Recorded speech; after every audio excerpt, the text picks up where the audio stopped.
오늘도 하나님의 은총이 우리 가운데 함께하기를 주님의 이름으로 축원합니다. 여러분, 사람은 말이죠, 그 사람이 추구하는 목적에 따라서 그 사람의 인간됨을 평가받을 수 있습니다. 또한 그 사람이 가장 즐거워하는 것이 무언가에 따라서 그 방향에 설정이 되고 살아가게 되는데, 그래서 사람은요, 무엇을 추구하고 있고 무엇을 목적에 두고 있고 무엇을 가장 즐거워하느냐라고 하는 것을 통해서 그 사람됨을 대략 알아볼 수가 있습니다. 그래서 사람은 내가 어떤 상황에 있는 것이 중요한 것이 아니라 내가 무엇을 추구하고 있느냐라고 하는 것이 중요한 것이라고 생각이 됩니다. 그런 좋은 그러한 이 교훈을 주는 영화 하나 있습니다. 제가 이 TV에서 자주 나오는데, 이 쇼생크 탕출이라고 하는 영화가 있습니다. 물론 소설입니다. 소설을 영화화한 그러한 영화입니다. 거기에 이 앤디라고 하는 사람이 등장을 하죠. 보셨죠? 다시 한번 더듬어 봅시다. 이 앤디라고 하는 사람이 참 매력이 있어요. 억울하게 누명을 쓰고 감옥 안에 들어갔습니다. 그래서 감옥 안에 들어가서 가만히 보니까 이 감옥 안에 있는 사람들도 생각이 있고 사상이 있고 정서가 있는데, 거기서 그냥 밥이나 먹이고 잠만 재우고 운동시키고 뭐 그런 것만 죄수들에게 시키고 있는 것이죠. 그래서 이 안에도 도서관을 좀 만들어서 사람이 책을 보도록 해야 되겠다 마음을 먹었습니다. 그래서 그가 이제 주정부에 편지를 쓰지요. 내용은 앞서 얘기한 대로 이 도서관에도 이 교도소에도 이 도서관을 좀 만들었으면 참 좋겠다. 주정부가 좀 지원해 주면 좋겠다. 이런 내용의 글을 이제 써서 보냈습니다. 물론 죄수의 편지에 대해서 정부 당국이 관심이 전혀 없죠. 하지만 앤디는 지치지 않고 매 주일마다 편지를 보냅니다. 계속해서 편지를 보냅니다. 교도소에서 죄인들이 읽을 수 있는 도서관을 만들어달라고 하는 이 편지를 빠뜨리지 않고 6년 동안 매 주일마다 편지를 썼습니다. 그 결과 답장이 왔어요. 그리고 200불이 도착이 됐습니다. 물론 그 시대 200불은 지금하고는 좀 환율로 생각할 때 좀 큰 금액이겠죠. 그러나 그거 가지고는 도저히 도서관을 지을 수가 없고 세울 수도 없고 또 책을 마련할 수도 없습니다. 그때 주인공이 이런 말을 하죠. 내가 이 답장을 받는데 6년밖에 안 걸렸다. 6년이나 걸렸다가 아니라 6년밖에 안 걸렸다. 이제 매주 나는 2통씩을 보낼 거다. 나는 드라마, 주인공의 그 내용이 참 좋아요. 그 말이 6년밖에 안 걸렸다. 그래서 그가 정말 매주마다 2통의 편지를 주정부에 보내면서 감옥 안에 도서관을 만들 수 있게 해달라고 간청을 합니다. 그리고 10년이 지나서 드디어 감옥 안에 도서관이 개관되고 매년 500불의 지원금이 왔습니다. 정말 끈기로 세워진 도서관입니다. 앞서 말씀드린 대로 영화에서 등장하는 이 앤디는 누명을 쓰고 감옥에 왔지만 그곳에서 가치 있는 일을 찾아서 그걸 목적을 삼고 그 일을 꾸준하게 추진했습니다. 그리고 결과를 얻어냈습니다. 감옥에 있는 신세지만 그곳에서 추구하는 목적이나 즐거움은 남달랐습니다. 여러분, 그래서 사람은요, 지금 내가 어떤 형편에 있느냐, 어떤 위치에 있느냐라고 하는 것은 큰 문제가 아니에요. 그게 무슨 큰 문제가 아닙니다. 그럼 중요한 게 뭐냐? 추구하고 있는 것이 무엇인가? 이게 중요합니다. 내가 즐거움으로 삼고 있는 것이 무엇인가? 이게 중요한 거라 이 말이죠. 내가 추구하는 것이 뭐고, 내가 내 인생에 있어서 정말 즐거움을 삼고 있는 게 무언가? 그걸 통해서 그 사람의 사람됨을 우리가 생각해 볼 수 있는 거 아니에요. 이건 우리의 신앙의 원리도 동일하게 적용이 되는 겁니다. 믿음의 원리가 그렇게 적용이 되는 겁니다. 바울 사도가 이런 고백을 한 적이 있어요. 사도행전 20장 4절에서 한 고백인데 우리 한번 다 같이 한번 읽어보십시다. 시작. 내가 달려갈 길과 주 예수께 받은 사명 곧 하나님의 은혜의 복음을 증언한 일을 마치려 하면은 나의 생명조차 조금 더 귀한 것으로 여기지 아니하노라. 아멘. 할렐루야. 바울 사도가 추구하는 목적이 분명했습니다. 나는 하나님의 은혜의 복음을 증언하는 것이 내 인생의 목적입니다. 이렇게 말합니다. 그리고 나는 그 일을 위해서 달려갔습니다. 이렇게 말합니다. 그리고 나는 은혜의 복음이 증거될 때에 나는 즐겁습니다. 이렇게 말합니다. 여러분, 나의 즐거움이 어떤 건가 생각해 볼 필요가 있습니다. 그런데 여러분, 성경은요, 하나님의 자녀들이 세상에서 침통하거나 그리고 우울하게 살라고 말하지 않습니다. 여러분, 성경은요, 하나님의 자녀들이 세상에서 즐겁게 살라고 얘기합니다. 기쁘게 살라고 얘기합니다. 때문에 빌립보 4장 4절에서 뭐라고 얘기합니까? 주 안에서 항상 기뻐하라. 내가 다시 말하노니 기뻐하라. 항상 기뻐하랍니다. 잘 나갈 때만 기뻐하지 말고 안 나갈 때도 기뻐하라, 이 말입니다. 힘있게 세워질 때만 기뻐하는 것이 아니라 넘어지고 자빠져도 기뻐하라, 이 말입니다. 환경을 초월해서 기뻐하라, 이 말입니다. 데살로니가전서 5장 16절에서도 항상 기뻐하라 이렇게 말했습니다. 기쁘게 살라 이 말이에요. 즐겁게 살라 이 말이에요. 오늘 본문에서도 그것을 강조합니다. 본문 2절에서 즐거워하느니라, 3절에 가서 즐거워하나니 그랬어요. 여러분, 이 본문에서 말하는 즐거워하다라는 말의 이 원어적인 의미가 굉장히 재미있습니다. 이 본문에 즐거워하느니라, 즐거워하나니 이 말의 이 헬라어를 보면 카오코메다라고 합니다. 이 말은요, 일반적으로 한번 막 웃고 많은 그런 즐거움이 아니에요. 그런 기쁨이 아닙니다. 그보다 더 높은 차원의 기쁨과 즐거움입니다. 너무너무 기뻐가지고, 너무너무 즐거워가지고 참을 수 없을 만큼 벅찬 즐거움을 말합니다. 도저히 감출 수 없는 기쁨을 말합니다. 그래서 이것을 다른 좀 의역을 하면 자랑이라고도 말하는 거예요. 너무나 기쁘고 즐거워서 가만히 있을 수가 없다는 거예요. 떠들고 말하고 싶고 자랑하고 싶은 그런 기쁨, 그런 즐거움을 말합니다. 너무나 기뻐서 웃음이 저절로 나와가지고 주체를 못하고 손으로 입을 막아야 할 정도의 기쁨과 즐거움을 말합니다. 초상집에 가서도 너무 기뻐가지고 도저히 그냥 어쩔 수가 없어서 손으로 입을 막아야 되는, 주체할 수 없는 기쁨, 주체할 수 없는 기쁨. 성경에서 말하는 기쁨은 바로 그런 기쁨을 말하는 거예요. 여러분, 우리 성도들에게 그런 기쁨과 즐거움이 충만하기를 주님의 이름으로 축원합니다. 기쁨이 막 주체를 못하겠어요. 즐거움이 주체를 못하겠어요.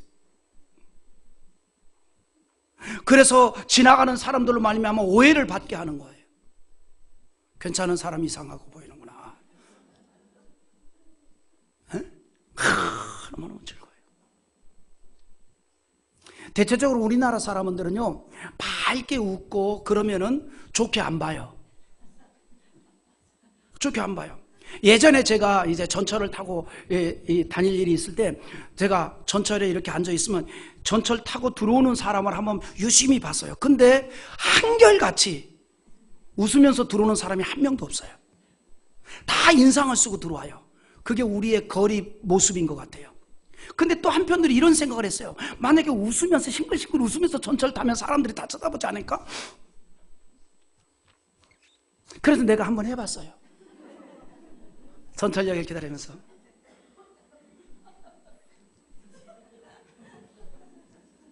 그리고 문이 쫙 열릴 때 저기서 우회를 쳐다보고 고민하는 것 같아요. 생긴 건 멀쩡한데 뭔가 좀 이상스러운 사람으로 보는 거예요. 본문에서 말하는 즐거움, 기쁨은 그런 기쁨이에요. 주체가 안 되는 기쁨, 주체가 안 되는 즐거움. 할렐루야. 이번 한 주간 그런 즐거움이 가득했으면 좋겠어요. 명절에 형제들 만나고, 그리고 우리 며느리님들 설거지 많이 하고 전 많이 붙여도 막 그런 기쁨이 가득할 수 있기를 주님의 이름으로 축원합니다. 그게 하면 좀 해요. 막 기쁨이라. 네? 너무나 기뻐서 가만히 있을 수 없는. 여러분, 사람들이 기독교 신앙을 오해를 해요. 잘못 생각을 하는 게 있습니다. 그게 뭐냐면 동양적인 종교 의식을 가지고 기독교를 이해하는 거예요. 여러분, 동양적인 종교 의식은 뭐예요? 종교에 심취하면 심취할수록 세상과 끊어야 되고 즐거움을 끊어야 되고 고행을 해야 되고, 그리고 동양적인 종교는 깊이 들어가면 들어갈수록 사람에게서 무엇이 없어야 된다? 즐거움과 기쁨이 없어야 된다. 그러니까 동양적인 종교는 종교에 깊이 들어가면 들어갈수록 얼굴의 모습이 어떻게 될까요? 정형화되는 거예요. 아무런 표정이 없는 거예요. 비석처럼 되는 겁니다. 그리고 우리 말에도 그런 말은 있지요. 40이 되면 그 얼굴에 책임을 져야 된다. 근데 지금은 이제 연세들이 많아져가지고 40까지는 안 돼. 60이 돼야 그 얼굴에 책임을 져야 된다. 40도 아직은 만들어질 때입니다. 만들어질 때예요. 요즘 연세들이 많잖아요. 예전에는 25이 한 세대인데 지금은 35세가 한 세대인데 조금 있어봐요. 45세가 한 세대 될 겁니다. 그러니까 45세까지는 철이 안 들어. 지금 25세 철 들면은 이상해요. 내일 모레 죽을 줄 알아요. 그런 말들 있잖아요. 옛날에 일찍 철 들면 일찍 간다고. 그러니까 너무 25살 먹은 사람이 철들 걸 기대하지 마세요. 지금 한 35세쯤 돼야 철듭니다. 물론 아내들은 그렇게 생각해요. 우리 남편은 아니던데. 그 자기 얼굴을 책임져야 된다. 그러니까 사람이요, 추구하는 대로 얼굴이 만들어집니다. 생각하는 대로 얼굴이 만들어져요. 선하게 순수하게 생긴 사람도요, 계속 악한 것, 못된 것, 공격적인 것만 계속 생각하면요, 얼굴이 그렇게 바뀌어요. 지금은요, 잘생기고 못생긴 시대가 아닙니다. 이미지 시대예요. 느낌. 지금은요, 연예인들 보십시오. 다 똑같아요. 특히 기획사에 있는 아이돌 얼굴 보면 다 똑같아요. 왜냐하면 똑같은 성형외과에서 다 고쳐가지고, 콧날도 똑같고, 좀 아이돌 그룹 10명이면은 하나는 A 성형외과, 또 하나는 B 성형외과에 해야 되는데 똑같은 성형외과에서 똑같은 의사가 콧날을 만들어가지고 똑같아요. 지금은요, 잘생기고 못생긴 시대가 아닙니다. 이미지 시대예요. 이미지. 그러니까 우리가 항상 좋은 거 생각하고 아름다운 거 생각하고 선한 거 생각하면 나도 모르는 사이에 얼굴이 선해집니다. 옆에 있는 분들 얼굴 한번 쳐다보세요. 참 선해 보입니다.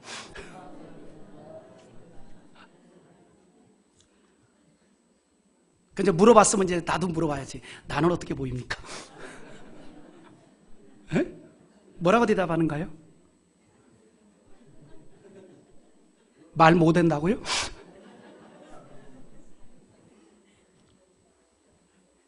그러니까 동양적인 종교는요, 종교에 심취하면 즐거움과 기쁨을 다 제거하고 굳어지는 거예요. 이런 의식을 가지고 기독교에 들어오니까 기독교 신앙도 즐거움이 없고 기쁨이 없는 걸로 생각을 합니다. 그게 기독교에 대한 오해예요. 여러분, 믿음으로 산다는 것에 대해서 마치 고행을 하는 걸로 생각하면 안 됩니다. 믿음으로 산다는 게 고행하는 게 아니에요. 진짜 믿음은 기쁨과 즐거움으로 춤추는 겁니다. 할렐루야. 기독교에서 말하는 믿음이라는 것은 자유와 즐거움을 향유하는 걸 의미합니다. 어떤 자유입니까?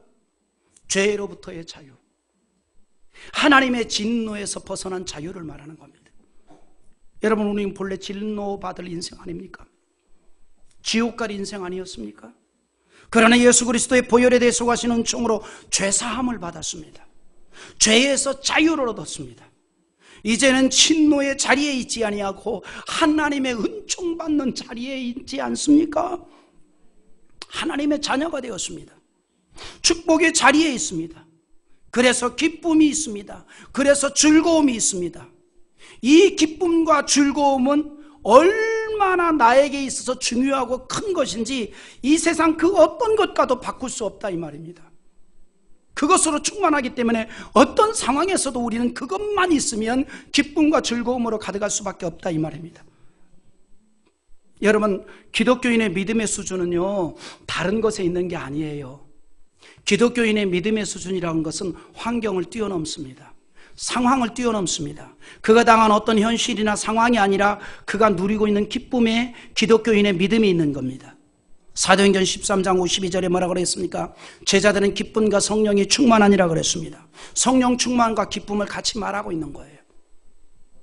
성령 충만한 것에 기쁨이 있고 그리스도인의 진정한 기쁨은 성령의 충만함입니다. 로마서 15장 13절에 이런 말씀을 해요. 한번 읽어보겠습니다. 소망의 하나님이 모든 기쁨과 평강을 믿음 안에서 너희에게 충만하게 하사 성령의 능력으로 소망이 넘치게 하시기를 원하노라. 자, 오늘 이렇게 말합니다. 소망의 하나님이 모든 기쁨과 평강을 믿음 안에서 너에게 충만하게 하기를 원한다는 거예요. 그런데 우리 하나님에 대해서 뭐라고 얘기합니까? 소망의 하나님이라는 거예요. 할렐루야. 그러면 그 하나님의 영이 내게 충만하면 나도 역시 소망으로 충만한 사람이 돼야 돼요. 아멘입니까?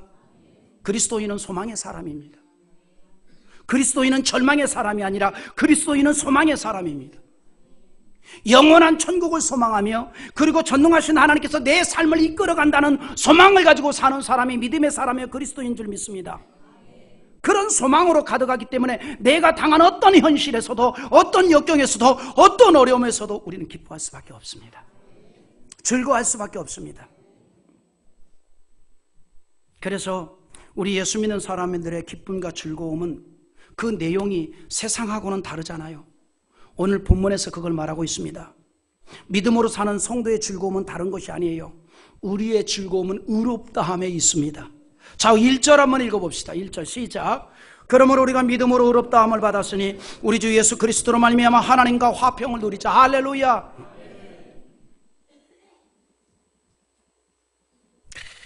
우리의 기쁨과 즐거움은 다른 것이 아닙니다. 믿음으로 이루어진 의입니다. 믿음으로 의롭다함을 받은 것이 기쁨이요 즐거움이 된다 이 말입니다. 이것이 우리의 삶이 되어야 돼요. 의가 즐거움이 되어야 됩니다. 다시 말해서 이걸 우리에게 적용하면 이런 겁니다. 내가 믿음으로 사는 것이 나의 기쁨이 돼야 돼요. 내가 신앙으로 사는 것이 나의 즐거움이 돼야 돼요. 세상적으로 불이익을 당해도 그래도 나는 믿음으로 살고 있다, 그래도 나는 신앙으로 살고 있다, 이것이 우리의 기쁨과 즐거움이 되어야 된다 이 말입니다. 이게 믿음입니다. 이게 신앙이에요. 오직 의로운 일에만 기쁨이 되어야 되는 것. 여러분, 죄가 뭔지 압니까? 불의함으로 인하여 기쁨을 얻는 것, 그게 죄예요. 의롭지 못한 것으로 인하여서 기쁨을 얻는 것, 그것이 죄입니다. 여러분, 믿음으로 사는 사람들에게는 불의함이 기쁨이 아니라 근심이 되어야 되고, 불의함이 기쁨이 아니라 염려가 되어야 되고 회개가 되어야 됩니다. 여러분, 세상에 잘못되는 것은요, 불의함이 기쁨이 되기 때문에 잘못되는 겁니다. 그래서 우리의 기쁨은 의로운 일에만 기쁨이 되어야 합니다. 그런데 우리는 믿음으로 의롭다함을 얻었어요. 그리고 주님께서 의롭다함을 받은 우리에게 기쁨을 주십니다. 믿음으로 의롭다 하심을 받았으니 라고 본문에 말했는데, 아브라함이 하나님을 믿으니 그를 의롭다 여기셨다고 친히 말씀합니다. 그리고 그에게 주신 것은 뭐예요? 평안이었습니다. 여러분, 하나님께서 주시는 평안은 세상의 것으로 경험할 수 있는 그런 평안이 아니에요. 여러분, 사람이요 제일 행복할 때가 언제인 줄 알아요? 마음이 평안할 때예요. 사람이 제일 행복할 때가 마음이 평안할 때예요. 그런데 예수님께서 말씀합니다. 내가 너에게 평안을 주노니. 이 평안은 세상의 것으로는 도저히 얻을 수 없는 평안이고 세상의 것으로는 도저히 경험할 수 없는 평안이라는 거예요. 이걸 우리가 받았기 때문에 우리가 세상의 어떤 상황에서도 평안할 수 있고, 그래서 기뻐할 수 있고, 그래서 즐거워할 수 있는 거예요. 그러므로 요한복음 14장 27절에서 이런 말씀을 합니다. 우리 한번 나같이 한번 읽어보겠습니다. 다 같이 봅니다. 평안을 너희에게 끼치노니 곧 나의 평안을 너희에게 주노라. 내가 너희에게 주는 것은 세상에 주는 것과 같지 아니하니라. 너희는 마음에 근심하지도 말고 두려워하지도 말라. 예수님께서 이렇게 선언합니다. 예수 믿는 사람에게 있어서 근심과 두려움은 예수 믿는 사람의 것이 아니라는 겁니다. 사랑하는 성도 여러분, 혹시 우리 속에 근심이 찾아오고 두려움이 찾아와서 같이 동거생활하자 그러면은 여러분 단호하게 말합니다. 나가주시기 바랍니다. 우리 속에서 꺼내시기 바랍니다. 주께서 우리에게 주신 것은요, 평안이에요. 그 평안할 때 우리에게 즐거움이 있고 기쁨이 있다 이 말입니다. 그래서 이 기쁨과 즐거움은 차원이 다른 겁니다. 고난 가운데서도 기뻐하고 즐거워하는 겁니다. 3절과 4절의 말씀에서요, 진정으로 믿음으로 사는 성도가 누리는 즐거움을 말해주고 있는데, 이것이야말로 성도를 성도답게 구별해 주는 거예요. 여러분 잘 이해하시기 바랍니다. 정말 내가 믿음으로 사는 성도가 맞느냐 틀리느냐, 오늘 본문이 이렇게 정의해 줍니다. 뭐라고 정의하는 줄 알아요? 우리 한번 읽어봅니다. 3절과 4절 읽어봅시다. 3절과 4절 시작. 다만 이뿐 아니라 우리가 환난 중에도 즐거워하나니 이는 환난은 인내를, 인내는 연단을, 연단은 소망을 이루는 줄 알미노라. 우리가 환난 중에도 즐거워한다. 그러면 믿음으로 사는 성도입니다. 신앙으로 사는 성도예요. 할렐루야. 내가 믿음이 있는 사람이냐 신앙이 믿음이 없는 사람이냐라고 하는 그 해답을 본문이 주고 있는 겁니다. 내가 환난 가운데서도 기쁨이 있고 즐거움이 있고 평안이 있다면 우리는 믿음으로 사는 사람이에요. 다만 이뿐 아니라 우리가 환난 중에도 즐거워하나니 그랬습니다. 누가 환난 중에 즐거워할 수 있습니까? 세상의 것이 전부라고 생각하는 사람은 절대로 누리지 못하는 즐거움입니다. 세상의 것으로 기쁨과 즐거움으로 삼는 사람에게 있어서 환난은 뭡니까? 비극일 뿐입니다. 그러나 하나님과 화평을 누리는 은혜 안에 있는 사람은 환난 중에도 즐거워합니다. 왜 그렇습니까? 그것은 바로 환난도 하나님의 손길이 있다는 것을 믿기 때문이에요. 여기에도 하나님의 손길이 있다. 하나님의 선한 뜻이 있다. 유익하게 하시는 하나님의 섭리가 있다. 그걸 믿는다면 즐거워할 수밖에 없습니다. 기뻐할 수밖에 없다 이 말입니다. 그래서 이런 하나님과 함께하는 즐거움은 세상으로 얻는 즐거움과 비교할 수 없는 차원이라 이 말입니다. 환난 중에도 즐거워할 수 있는 것은 영원한 하늘의 소망이 너무나 커서 세상의 어떤 환난도 그것이 비록 죽음이라 해도 영원한 소망에 비하면 비교할 수 없기 때문에 모든 환난이 믿음으로 이루어진 기쁨과 즐거움을 삼키게 된다 그랬어요. 여러분, 우리는요, 나의 환경이 내 믿음을 삼키는 것이 아니라 우리의 믿음이 나의 모든 환경을 삼킬 수 있기를 바랍니다. 할렐루야. 자, 그런데 우리가 또 한 가지 기억할 것이 있습니다. 뭐냐면 믿음으로 살고 하나님과 화평을 누리는 사람도 세상에서는 환난을 당할 수 있다는 거예요. 그리고 때로는 그 이유를 알 수가 없어요. 그러나 중요한 한 가지 사실은 그 모든 어려움과 그리고 환난이 우리의 신앙 인격을 만들어준다는 거예요. 신앙 인격. 잠언 17장 3절에 이런 말을 합니다. 도가니는 은을, 풀무는 금을 연단하거니와 여호와는 마음을 연단하느니라. 그 말이 무슨 말입니까?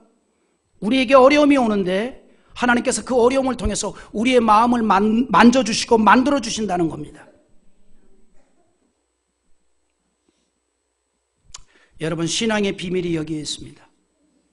우리가 그 같은 하나님의 역사를 믿는다면 어려움 속에서도 환난 속에서도 우리는 평안할 수 있고 기뻐할 수 있고 즐거워할 수 있는 겁니다. 여유가 생기는 거예요. 야, 내가 지금 환난을 당하고 있지만 하나님이 나를 믿음의 사람으로 만드시고 계시는구나.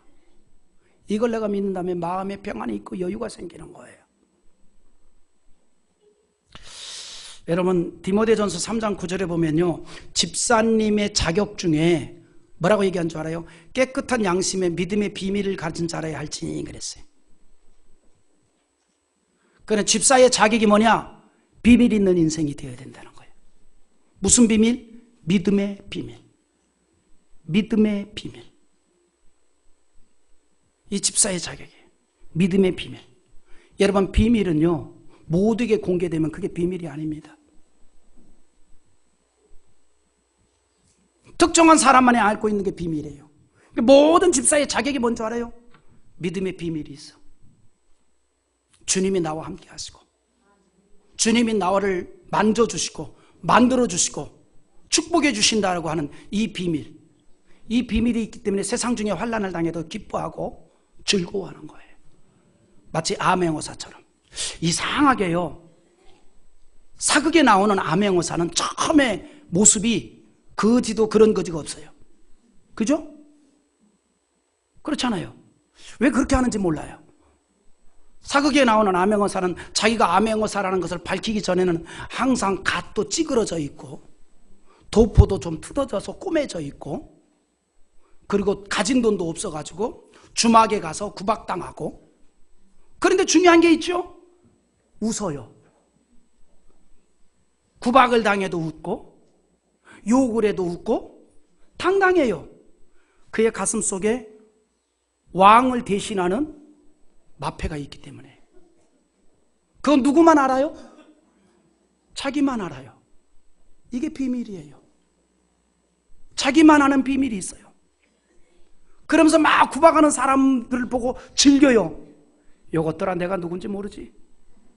알면 뒤집어질 거다. 그거예요. 우리는 그런 믿음의 비밀을 가진 자라 이 말입니다. 나는 구원받은 백성이요, 하나님의 자녀요, 하나님이 나와 함께 하시고, 내가 비록 환난을 당한다 할지라도 이 과정을 통해서 나를 하나님의 진정한 백성으로 만들어가고 계신다는 걸 믿는다면 즐거워하는 거예요. 누가 뭐라고 얘기해도. 그래, 집사의 자격이 깨끗한 양심과 믿음의 비밀을 가진 자라고.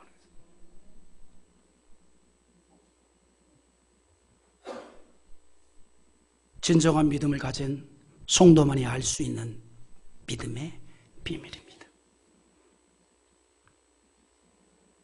모두가 다 알면 그것은 비밀이 아니에요. 비밀은 알아야 할 사람만이 아는 거예요. 하나님의 자녀만이 압니다. 그래서 환난 가운데서도 즐거워하게 되는 줄 믿으시면 아멘 합시다. 할렐루야.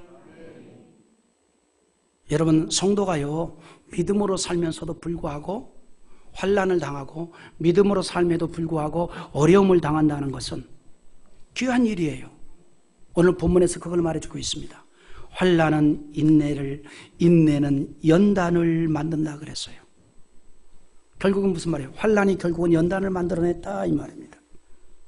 이 연단이 무슨 뜻이냐면, 이 연단이란 말이 헬라 원어를 보면 이 도키메라고 하는데, 이 말의 뜻이 무슨 말이냐면 성품이란 뜻이에요. 이 말을 좀 더 의역해서 생각하면 인간이 되게 한다 이 말이에요. 그러니까 사람이 고난을 통해서 사람으로 만들어진다 이 말이에요. 사람이 어려움을 통해서 사람다워진다 이 말이에요. 이걸 우리에게 적용하면 성도가 환난을 통해서 하나님의 백성으로 만들어진다 이 말이에요. 하나님만을 의지하는 신앙으로 만들어진다 이 말이에요. 그러니까 축복이죠. 이걸 깨달으면 그게 은혜가 되고, 그게 기쁨이 되고, 그게 즐거움이 된다는 겁니다. 믿음으로 사는 성도들이 환난을 통해서 하나님이 원하시는 신앙적인 사람이 되고, 환난을 통해서 더욱 천국을 소망하게 된다는 거예요. 말씀을 맺습니다. 진정한 믿음으로 사는 성도의 특징이 있어요. 환난과 역경 속에서 바른 소망의 사람이 되고, 바른 기쁨의 사람이 됩니다. 즐거움으로 충만하게 됩니다. 그리고 중요한 것은 부끄러워할 일을 즐거워하지 않습니다. 후회할 일을 즐기지도 않습니다. 영광된 천국을 바라보면서 오늘을 즐거워합니다. 이것은 믿음으로 의롭다함을 얻은 성도가 주님과 화평하고 천국을 소망할 때 얻게 되는 기쁨과 즐거움입니다. 이 기쁨과 즐거움이 너무나 넘쳐나서 주체할 수가 없게 된다는 거예요. 주체할 수가 없다. 그래서 고난 속에서도 찬양을 하게 되고 어려움 속에서도 감사를 하게 된다는 거죠. 우리 사랑하는 성도들에게 이 한 주간 그런 기쁨, 그런 즐거움이 가득할 수 있는 그러한 축복의 한 주간이 될 수 있기를 주님의 이름으로 축원합니다. 오늘 이 말씀 붙잡고 우리 한번 기도합시다. 하나님,